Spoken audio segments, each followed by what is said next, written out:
Golf courses بنائے. اگر خان صاحب آپ وہ زمین کے اوپر پلازا بنا سکتے ہیں تو وہ اس کی زمین کا سٹیٹس گرین ہے, لیکن آپ کا پلازا بن سکتا ہے انڈر روڈا, آپ کا شاپنگ مال بن سکتا ہے, آپ کے گولف کورسز بن سکتے ہیں, آپ کے گھر بن سکتے ہیں, علیم خان کی سوسائٹی نہیں بن سکتی. کیوں؟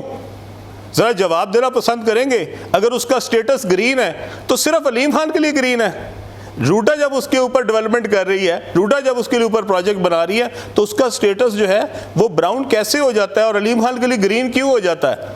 خان صاحب, جس دن آپ میرے پاس آئے تھے اپنے جلسے کے لیے پیسے مانگنے, میں آپ کے گھر نہیں گیا تھا, آپ میرے گھر آئے تھے میاں محمود الرشید اور فرید الدین صاحب کو ساتھ لے کے, ٹھیک ہے. اور میں جس دن 2002 میں حلف لینے گیا تھا, جب میں پہلی دفعہ ایم پی اے بنا تھا, تو خان صاحب میں جس گاڑی پہ گیا تھا آج بھی اس کا بہترین ماڈل میرے پاس موجود ہے.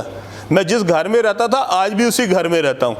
میں نے اپنی سیاست میں سے لگایا ہی ہے, کمایا کچھ نہیں ہے. اور اگر آپ سے زیادہ اس کو کون جانتا ہوگا کہ جس دن پی ٹی آئی پہ برا وقت آیا, جس دن کوئی مشکل دن آیا, اس دن سب سے پہلے کون آپ کے پاس آیا؟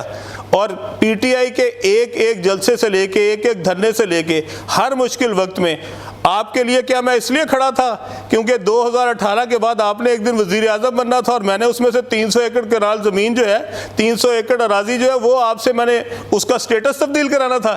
بس آپ کو یہی الزام ملا علیم خان پہ لگانے کے لیے. تو خان صاحب, میرے خیال میں ہم سب کی عزت اسی میں ہے کہ آپ بھی عزت و احترام سے میرا نام لیں, تاکہ میں بھی اسی طرح آپ کا نام جو ہے وہ عزت و احترام سے لیتا رہوں. اگر آپ میرے بارے میں بولنا شروع کریں گے اور مجھ پہ الزام لگائیں گے تو چپ میں بھی نہیں رہنے والا. اور پھر جب ہم نے ایک دوسرے کو بارے میں بولنا شروع کیا تو میرے خیال میں اس میں آپ کو کوئی فائدہ نہیں ہوگا, آپ کا شاید نقصان ہی ہو جائے.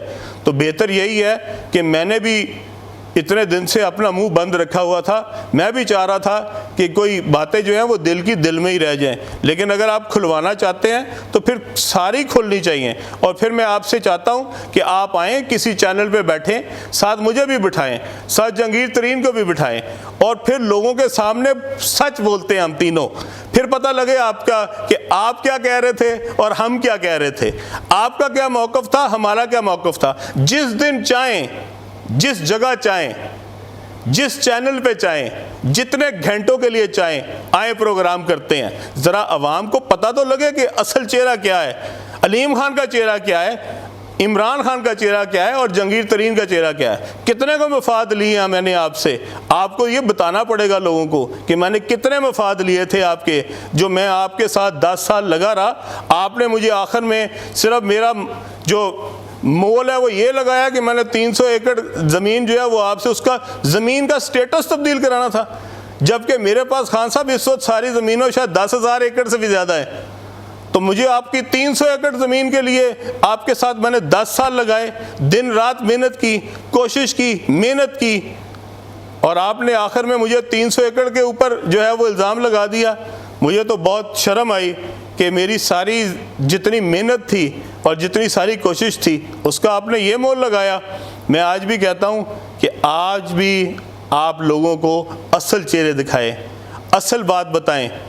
آپ نے لوگوں پہ پہلے کہا کہ سازش ہوئی تھی, امریکہ نے سازش کی تھی, اور اس میں یہ لوگ جو ہیں یہ امریکن لوگوں کو ملتے رہے ہیں. اور میں نے پچھلی دفعہ بھی اپنی پریس کانفرنس میں بتایا تھا کہ میں آپ کے گھر میں ملا تھا امریکن امبیسڈر کو, میں EU کے امبیسڈر کو آپ کے گھر پہ ملا تھا, میں خان صاحب انگلینڈ کے امبیسڈر کو آپ کے گھر پہ ملا تھا. جب آپ کے گھر پہ جس وقت آپ پرائم منسٹر نہیں تھے ان سارے امبیسڈرز کو ملا جا سکتا ہے تو اس کے بعد کیوں نہیں ملا جا سکتا؟ خان صاحب حکومت میں آنے کے بعد تو یہ امبیسڈرز مجھ سے زیادہ آفیشلی بھی مل سکتے تھے, اور آپ نے میرے نام کے اوپر غدار لکھوا دیا, جبکہ ملتے تو میں آپ کے ساتھ رہا تھا. جب آپ ملا کرتے تھے ان امبیسڈرز کو, جب آپ اپوزیشن میں تھے, تو کیا آپ محب وطن تھے؟ اور آج جو مل رہا ہے آپ کے دور میں وہ غدار ہے. یہ کون سا سٹینڈرڈ ہے؟ آپ ایک سٹینڈرڈ کیوں نہیں رکھتے؟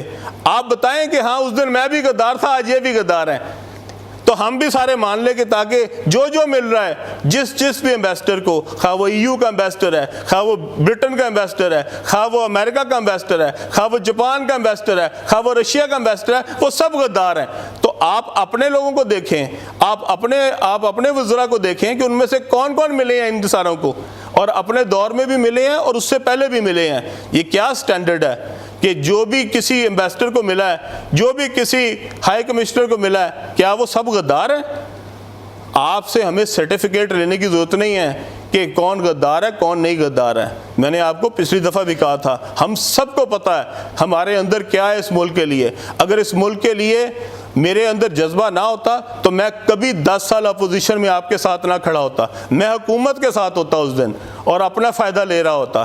آپ کے وہ تمام جو آپ کے کلوز ترین ڈیولپرز تھے وہ ہمیشہ حکومت کے ساتھ کھڑے ہوئے ہیں۔ خان صاحب یہ وہی لوگ ہیں جو آپ کے جلسے میں، جب ہم نے آپ کے جلسے کے لیے 2 منٹ کے لیے مانگی تھی جگہ کہ ہمیں صرف آپ کا ہیلی کاپٹر اتارنے دے، تو آگے سے اسی ڈیولپر نے، جس کو آپ نے بعد میں بہت نوازا، مجھے جواب دیا تھا کہ علیم خان میں کاروباری آدمی ہوں، میں علیم خان نہیں ہوں۔ اور آپ کو پتہ ہے کہ وہ کس نے جواب دیا تھا۔ خان صاحب آپ کو سب پتہ ہے، سب کی حقیقتیں پتہ ہیں، اور جو کرتا رہا ہے آپ کو سب پتہ ہے، لیکن یہ ہے کہ آج مسلط کے تحت ہم بھی چپ ہیں، ہم بھی کوشش کر رہے ہیں کہ عزت بنی رہے، بھرم بنا رہے، آپ کا بھی بنا رہے۔ آپ سیاست کریں، لوگوں کو ورگلائیں، لوگوں کو جھوٹ دکھائیں، وہ دکھائیں جو آپ اصل میں نہیں ہیں، لیکن میں جس دن بولوں گا میں تو وہی بولوں گا جو اصل ہے۔